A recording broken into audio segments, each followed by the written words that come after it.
Kasih karunia dan damai sejahtera dari Allah Bapa kita dan dari anaknya Tuhan Yesus Kristus menyertai kamu sekalian. Amin. Shalom saudara-saudari, sahabatku yang terkasih di dalam nama Tuhan Yesus. Firman Tuhan yang menyapa kita di akhir pekan ini, hari Sabtu tanggal 20 Juni 2026, tertulis di dalam kitab Yunus pasal 2 ayat 2.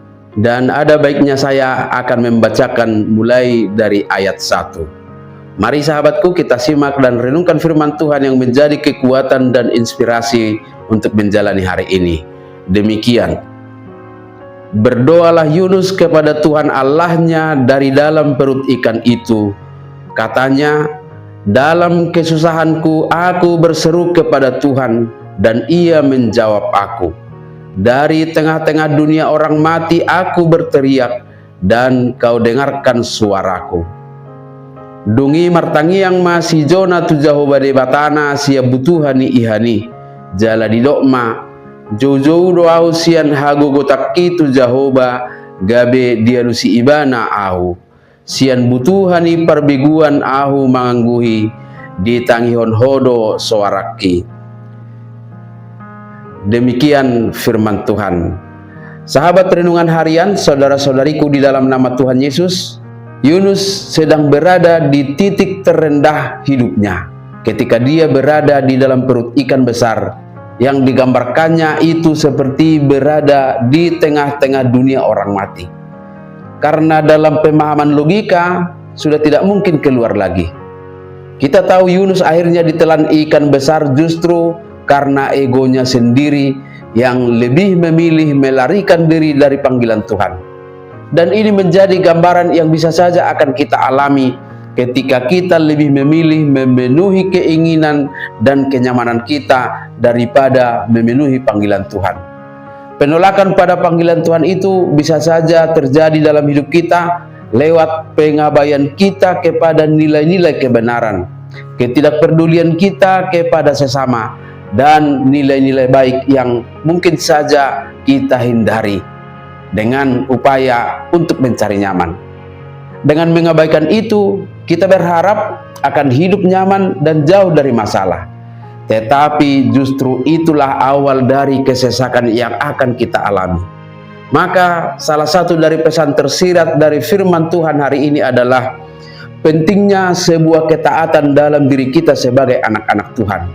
Jangan pernah berpikir dapat menemukan ketenangan atau kenyamanan dengan mengabaikan tanggung jawab iman kita memenuhi apa yang Tuhan kehendaki dalam hidup kita. Sahabatku semua, Yunus bisa selamat ketika dia mau melepaskan egonya dan tunduk di hadapan Tuhan lewat doanya. Dalam kesusahannya dia berseru kepada Tuhan dan Tuhan menjawabnya. Memang secara manusiawi seringkali kita mulai mencari Tuhan setelah rencana kita sendiri gagal dan terjebak dalam kesesakan. Tetapi hal itu jauh lebih baik, sebab itu juga menjadi pengakuan akan kelemahan kita dan tanda penyerahan diri kepada Tuhan. Di titik nadir seperti itulah ketika ego dan kekuatannya habis, Yunus ingat kembali kepada Tuhan. Dan hal ini mengajarkan kepada kita bahwa kesesakan dan penderitaan hidup akan menjadi ruang kelas belajar terbaik bagi iman kita. Lewat itu, kita diajarkan bahwa hidup kita sungguh-sungguh harus berserah sepenuhnya kepada kuasa Tuhan. Dan yang terakhir, sahabatku semua, Yunus berada di dasar laut, terisolasi dari dunia luar. Tidak ada sinyal, tidak ada manusia yang bisa mendengar. Namun doa Yunus menembus batasan-batasan itu. Betapa luar biasanya Tuhan kita itu. Dan lewat pengalaman ini kita beroleh kabar baik, bahwa Tuhan tidak pernah menolak doa-doa kita, seberdosa apapun kita. Sejauh apa kita merasa telah melangkah pergi dari Tuhan, atau segelap apapun situasi yang kita hadapi akibat keputusan kita yang salah, jarak doa kita pada Tuhan sangat-sangat dekat.